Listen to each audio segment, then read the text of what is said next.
Hey, my favorite friends, I'm back with another video, episode 2 of Witch Watch. I'm so sorry this is late. For the next 2 episodes, then I'm done with these anime catch-ups until, of course, got Precure and Calm My Answer, which something to do after that, but that'll be tomorrow after town. I hope, and I'll try my best to do it tomorrow, so.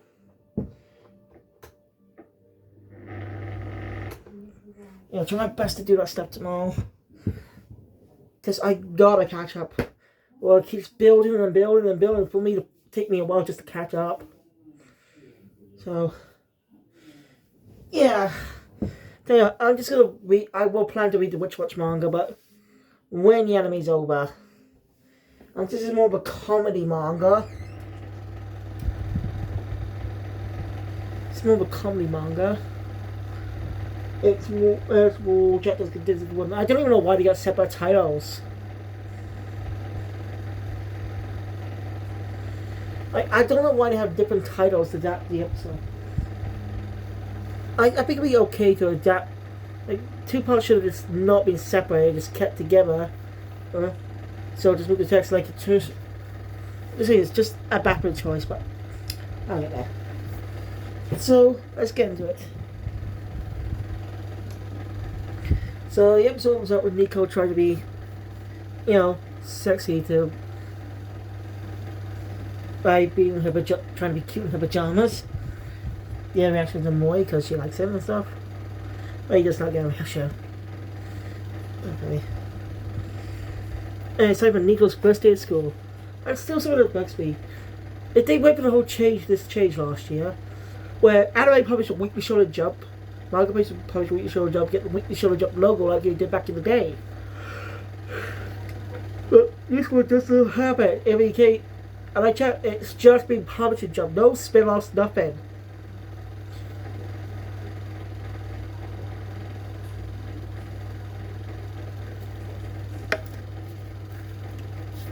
And there's no spin-offs. As I know.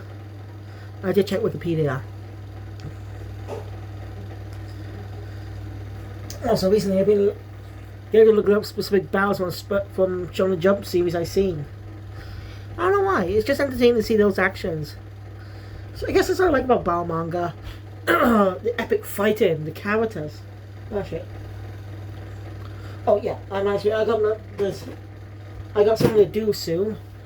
I plan to rewatch the Grand Magic Games arc of Fairy Tail and probably separate them. Because as you know, I did review the arc, but I had to incredibly rush right through it because of what happened before. It just suddenly ended when I was doing a video. Like, camera just suddenly went off. Like, it was limited though. It's inconsistent. So that's why I plan to redo it and separate the two eras. Because something gets midway through the sea arc, the anime took a hiatus. It returned a year later in 2014. And with some changes behind the scenes. It's still animated by the same studio, A1 Pictures. Oh wait, am I getting that wrong? It's still animated by the same studio. But you can really tell the change in production. Less censoring of blood. The art direction is slightly different, as in the colouring is more darkened a bit, with the bright as of the previous one. So basically, there are two eras of Fairy Tail. I guess I don't know what happened. I guess I don't know the reason behind the change, but I guess the little read this briefly. Yeah, guys, I do enjoy Fairy Tail, but it's unnecessary censorship of blood. It's just weird. Like, this is an uncut anime. They can have death. What's because of the time slot? Time slots are usually when an anime has time slots, usually recent stuff. And again, it's like Dragon Ball Super and Dragon Quest: The Adventure of Dai, 2020. They censor a lot of the blood. Even from reports, he's actually had a lot of blood in the manga. Because it was, I don't get why they did it. I don't know any reason behind it. Time slot or something? I don't know.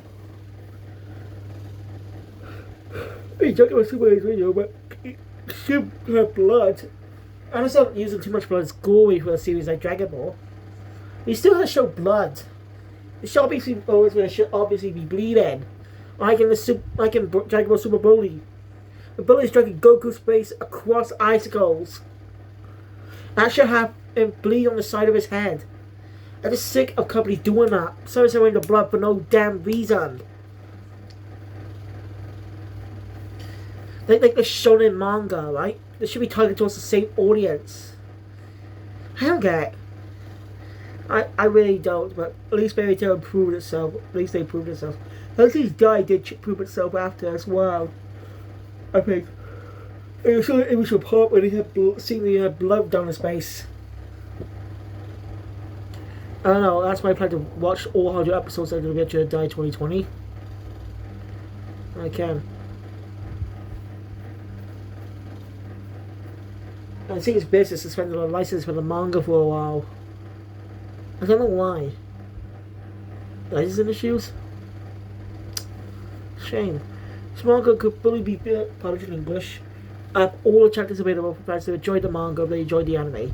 Especially since I think it's more rushed in the first episode because of the changes they made. So I'm accurate to the first chapter. You know what? No. I'm getting off topic. Sorry, I got the habit.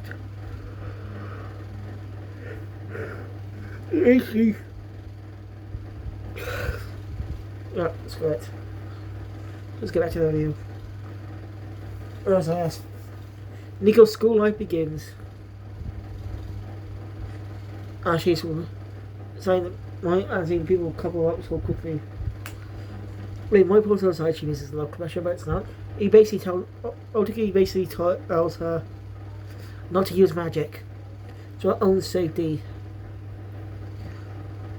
She's Nico's not exactly happy about this. That's for the best. Who knows what will happen?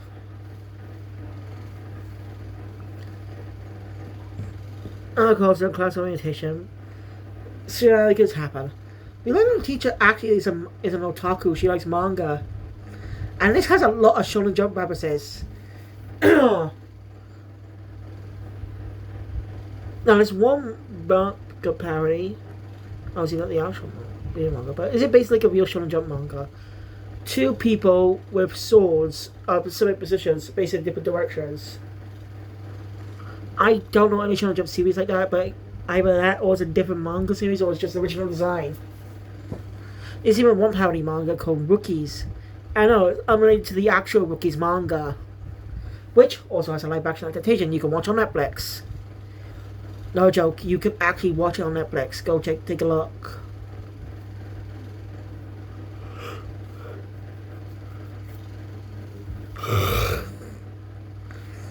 Also, you gotta be sick of Netflix just adding a lot of bullshit words into their dubs.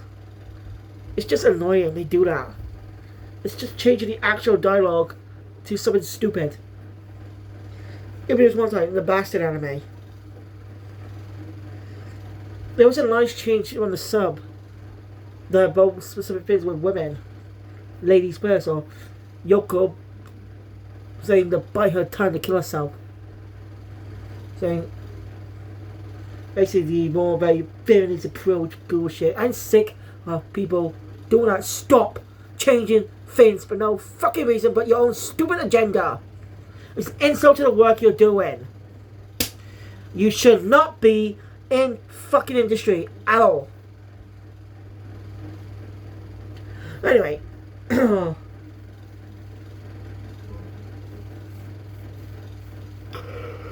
In two of three Shonen Jump references. Reynolds is mentioned a few times in the episode. And that is Dragon Ball. Dragon Ball gets the most references in this episode, which actually makes a lot of sense. Dragon Ball is one of Shonen Jump's biggest successes from the 1980s. He's one of the big four. That's the same four. Because either Dragon Ball or Bleach is part of the big three. I'm just going to call them the big four. Because, okay, just call them the big fucking four. Also, I'm a little annoyed that the Dragon Ball game did not give Ichigo a status like what Naruto, Luffy, and Goku, since Bleach is part of the Big Four as well. So I don't understand what.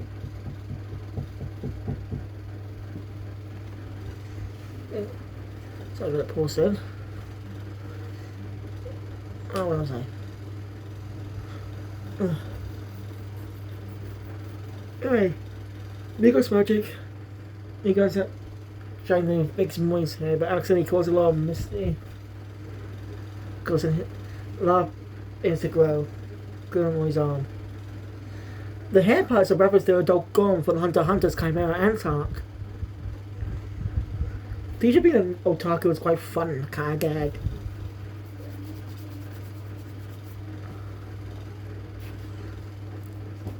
I wouldn't call it a full-on gag manga though. Unlike series like Robocop.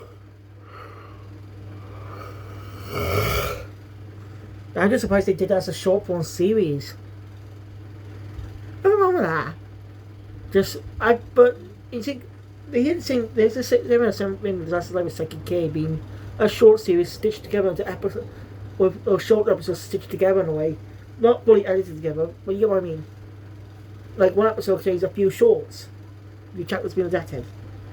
As Psyche says, every chapter in the manga gets an episode.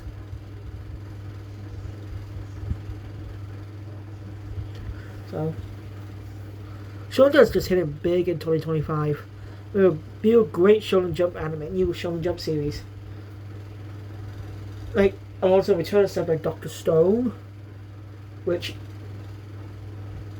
also My Hero Academia coming out, returning later this year. Wrote Exorcist last year. That isn't count actually. Let's see.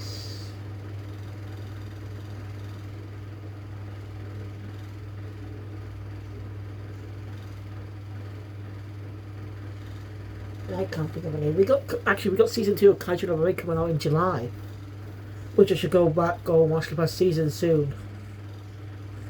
I was reviewing episode by episode, but I only managed to review 2 episodes, didn't I? So I'm definitely gonna watch it before season 2 comes out. I got plenty of time for Mission Yozakura Family, and I'm dead on luck. So yeah, I'll video separate reviews when I can. Anyway, where was I? So anyway, Rochester plays up like has a root dish like Ben Beach and Evio, what type of delusions. Oh, she's a fucking oh. I wonder what that was then. I was just wondering what the fuck that was then. It was just a car passing by. Like I saw a shadow in the window, and I thought it was going from behind me, but no, it was just a car passing. Night could play tricks on you.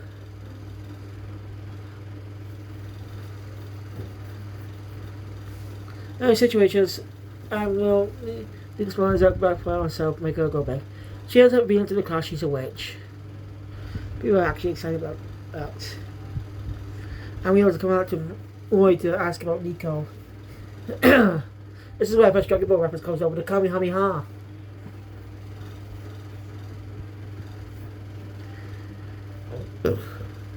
Second half of the episode. No, to the second half of the episode. Oh, not really. Yeah, it's supposed to be stitched together. Like, they didn't really need to be transitioned into it, did we? They could just kept it. They just could. It's easy, just kept the scene together without any edits. And we've blown up. And I just added a separate title to this thing because I just say it was unnecessary. It's like same scene. Since we don't judge with a different story, well technically do, but it takes place in the same classroom the same day. So it doesn't really count. Anyway, 2 girls about invite Nico out, Moi lets her go. It makes sense to switch to on him Moi or Otogi. You know, You know that Nico never got a chance to have friends when growing up, trying to be a witch. But now she gets to have friends. Oh, what's happening? It goes well. Well, the short black hair girl used to be like be introvert, but was shy, quiet type. But a friend and help her get out of there. No, they ended up asking about Moy, you know, because he's hot and stuff. They I was thinking. So Nico has to lie. Well, Bugs, their friend of earlier, were planning to beat them up. But Moy just kicks their asses. Anyway, Nico lies about Otaki. So it doesn't really last that long, really. Yeah, the witch thing I could kind of get behind, but I don't know, it's like one chapter's worth of joke. They could have got more comedy out of that, out of them not knowing what magic is before officially coming out a bit later. Oh well.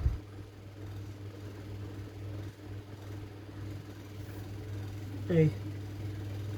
Accidentally got a type of classic and play a game. Oh well. They were gonna play Fruits Basket, a type of game.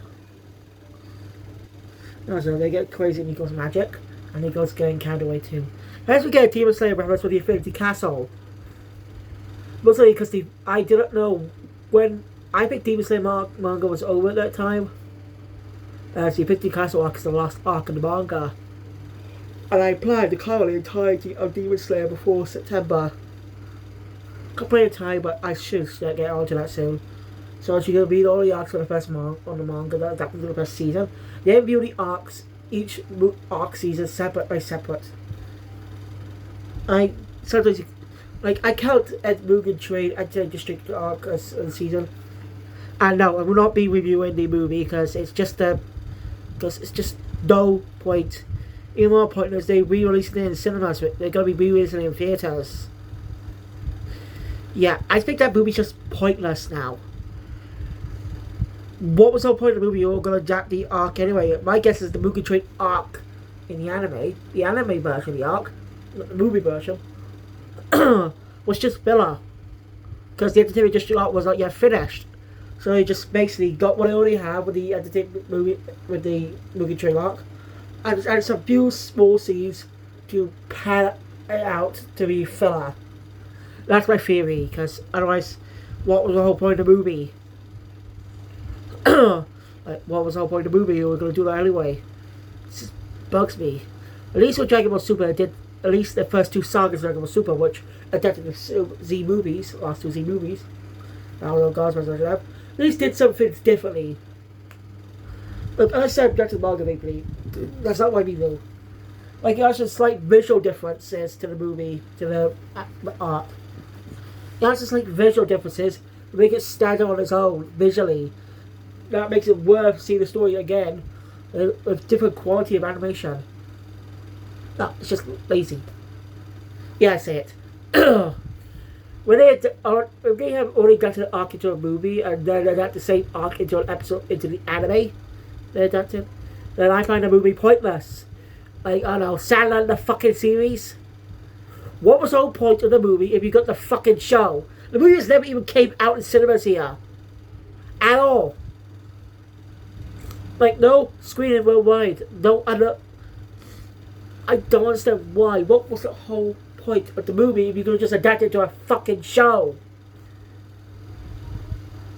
It just always bugs me that they do it. It's just lazy, greedy cash grabs. They're not even genuine. Like I said, I think the Mugen Train arc in the anime is more of a filler project. So while they finish up the Entertainment District arc. That's just my theory though.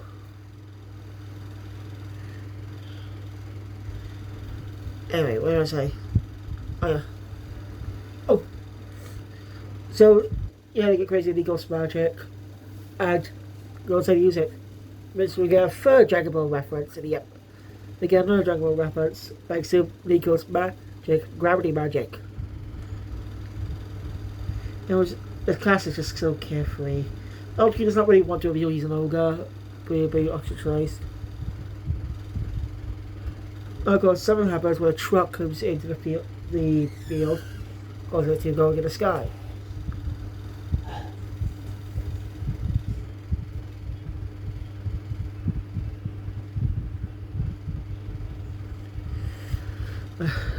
As you know, it goes in the field, it goes up. And Rose spots the ball, the Oligi catches it, and ends up using the class season ogre. And they accept him pretty nonchalantly. This class is just so easy going. And now the class 3 is famous. Interesting. As the episode ends, the end is pretty good. I think it uses illustrations from the author. I would love to see them get the physical copy of the manga, but for some reason, Viz does not want to release a physical copy of that Nomi and Roboco, which are great mangas. It just bothers me that doing this. Especially with these animes coming out. The new Roboco movie's coming out. I don't know if it's going to bust a release or not. But you get my point. I just don't know what's going on with Viz's head. And what also bugs me is that stuff like this license to translate on apps, they don't get to publish their physical copies. I just don't get it. Why? Is it because of the mature feeds? I don't really get it. Oh well. Next episode is, well, the first part of the episode is going to be Miko spinning herself with the copies. So we'll see how that goes. So thank you guys for watching. Direct content, please run that button. Or to see most great channel, look at your bell with the obvious great video, and I'll see you guys later for episodes 3 and 4. Kill Phoenix out.